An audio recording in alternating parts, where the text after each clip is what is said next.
El-Roi, the God that sees me. I still remember the heat of Egypt, the dry wind that carried the scent of sand and spice. I was born in the land of the Nile, where the river never slept. My mother used to say I was born with eyes too curious for a slave girl.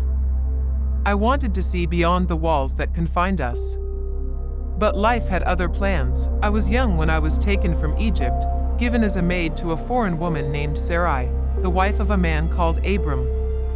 They said he was blessed by a strange God who spoke to him through the heavens, a God unlike any I had ever known. When I entered their tent, I bowed low, my eyes to the ground. Sarai was kind, though stern. Her beauty was quiet, like moonlight on still water. Abram spoke little to me at first, but I could sense his presence carried weight, not of royalty, but of purpose. He was different from the men of Egypt. He prayed to an unseen God, and somehow, that invisible God seemed to answer him. I served faithfully, washing Sarai's hands, fetching water, grinding grain. Days became months, and months turned into years. But in that household, there was a silence that ran deeper than words, the silence of a barren woman's heart. Sarai had no child, and every year that passed without one made her smile fade a little more. And though I was only a servant, I could feel the tension, like a storm gathering in the desert wind. One night, as I folded Sarai's garments, she called my name softly. "Hagar," she said, her voice trembling. "Sit with me." I obeyed, sitting on the mat near her feet. She looked weary, as though she hadn't slept in many nights. "You have served me well," she said. "You have been faithful. But the Lord has kept me from bearing children." She paused, her fingers twisting the edge of her robe. Then she said something that made my heart race. "Go in to my husband. Perhaps I shall obtain children by you." For a moment, I could not breathe. Her words hung in the air, heavy and strange. Was she asking me to bear a child for her? Me, her slave? I wanted to speak, to say I was not worthy, but how could I refuse the command of my mistress? A slave does not question her owner. My heart pounded as I bowed and whispered, "As you wish, my lady." That night, when Sarai told Abram of her plan, he agreed. And so it was decided, I, Hagar the Egyptian, would become a vessel for their promise, not by choice, but by command. The following days were a blur. I was brought into Abram's tent, trembling, confused, and afraid. He was gentle, yet distant. When it was done, I lay awake staring at the fabric above me, wondering what fate awaited me now. I didn't know then that I would conceive. That life, new life, would begin within me. And that the same life that brought me joy would soon bring me sorrow. It wasn't long before I knew I was with child. My hands trembled as I touched my belly, feeling the miracle growing within. I had never felt so alive, so chosen. Sarai, the mistress who once commanded me with calm dignity, now looked at me differently. I could see the bitterness in her eyes each time I walked past. I tried to hide my joy, but it spilled through my smile, my walk, the glow in my face. For the first time, I carried something that belonged not to them, but to me, flesh of my flesh. But pride is a dangerous seed. And I let it grow. One morning, when Sarai asked me to bring her water, I hesitated. A simple hesitation, but one that spoke volumes. Her eyes flared, and she said, "You think because you carry his child, you are greater than I?" I looked down, ashamed. But in my heart, I did feel greater. I had given what she could not. And so our peace ended that day. She began to treat me harshly. Her words stung sharper than the desert sand, her commands more cruel than before. I cried myself to sleep, clutching my belly, whispering to the life within me, "Hold on, my child. Hold on." But soon the pain became unbearable. I couldn't take her cruelty any longer. So one night, before dawn, I fled, running away into the wilderness, away from Sarai, from Abram, from everything I knew. I was alone, pregnant, afraid, and lost in the desert of Shur. The desert of Shur stretched endlessly before me, a cruel sea of sand and silence. My throat burned, my lips cracked, and my strength drained with each step. The child within me kicked, a faint reminder that I was not alone, though I felt utterly abandoned. I wept until no tears came. Each grain of sand beneath my feet whispered of death, the death that awaited a runaway slave with no food, no water, and no home. I thought of Sarai, her anger, her eyes cold with pain. I thought of Abram, silent, torn between two women. And I thought of myself, a slave, proud yet broken, carrying a promise I did not understand. At last, I fell beside a spring of water, too weak to move. The sun burned my skin, and my body trembled. I laid my hand on my stomach and whispered, "If this is where I die, let my child at least rest in peace within me." Then I heard a voice. Soft, but firm. It wasn't human. "Hagar, servant of Sarai, where have you come from, and where are you going?" I opened my eyes. Before me stood a man clothed in light, not of this earth. My heart pounded. I wanted to bow, but I was too weak. "I am fleeing from my mistress Sarai," I whispered. He looked at me with eyes that saw through my soul. "Return to your mistress," he said gently, "and submit to her." I wanted to protest, to say I couldn't bear her cruelty, but something in his voice stilled me. It wasn't a command born of authority, but of care. Then he said words that changed my life forever. "I will multiply your descendants so that they shall not be counted for multitude." He touched his hand over my womb and said, "You shall bear a son. You shall call his name Ishmael, for the Lord has heard your affliction." Tears filled my eyes. The Lord had heard me? Me, an Egyptian slave? When I looked up again, the man was gone. Only the wind moved across the water. But I knew I had seen an angel of the Lord. I whispered, "You are the God who sees me." For in that moment, I was no longer invisible. I returned to Abram's camp with trembling steps. The servants stared at me as if I had come back from the dead. Sarai stood in the doorway, shock flickering in her eyes. I knelt before her.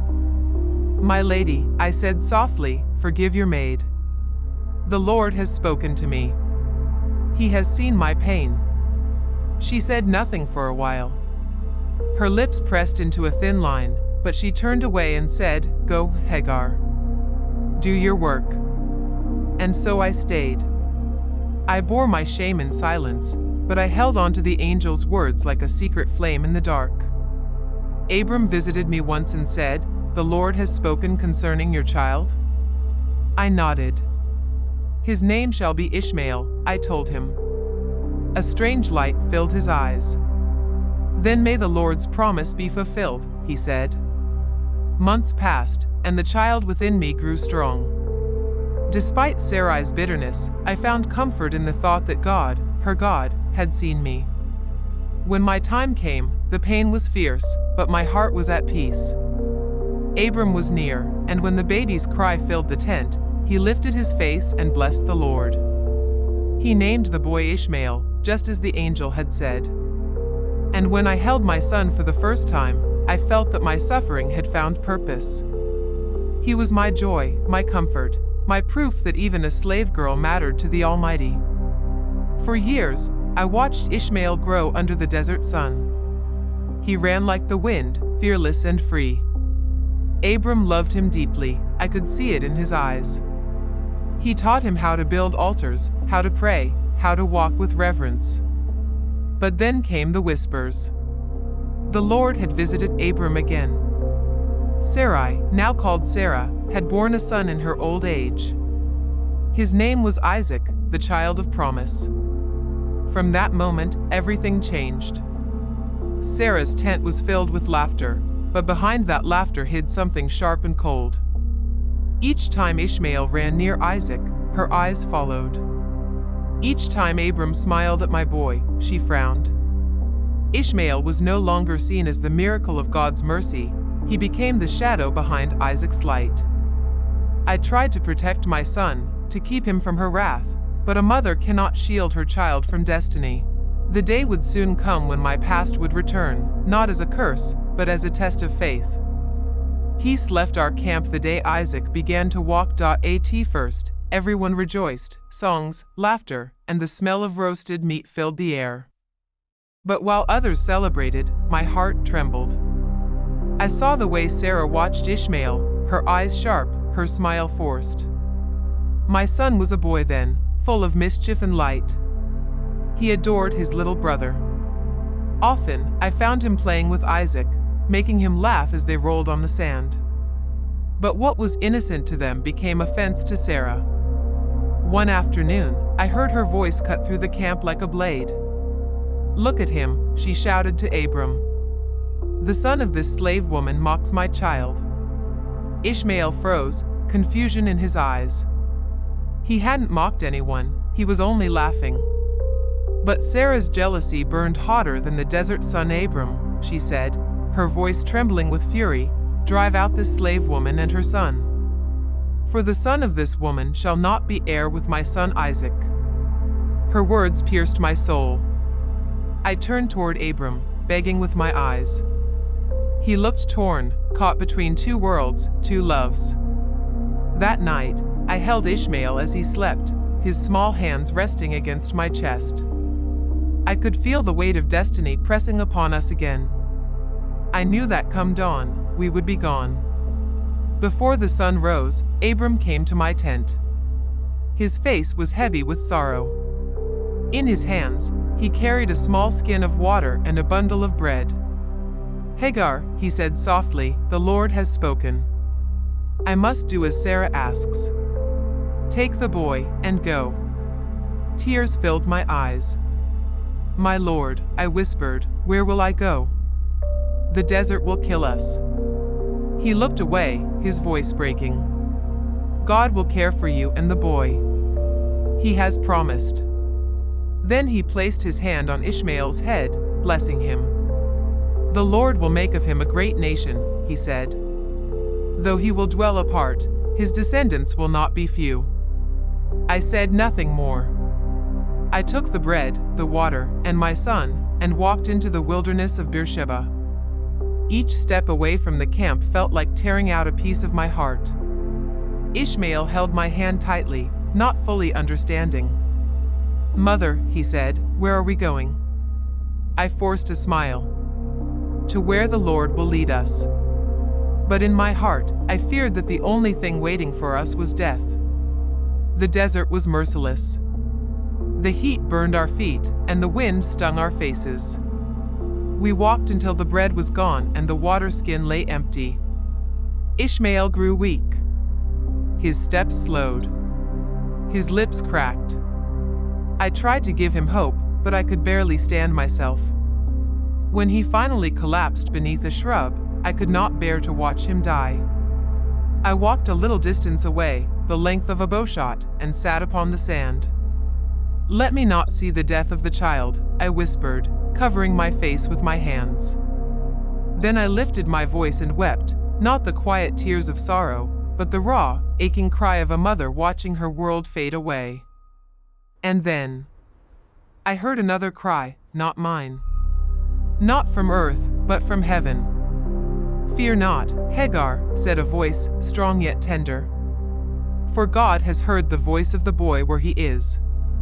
I looked up, trembling.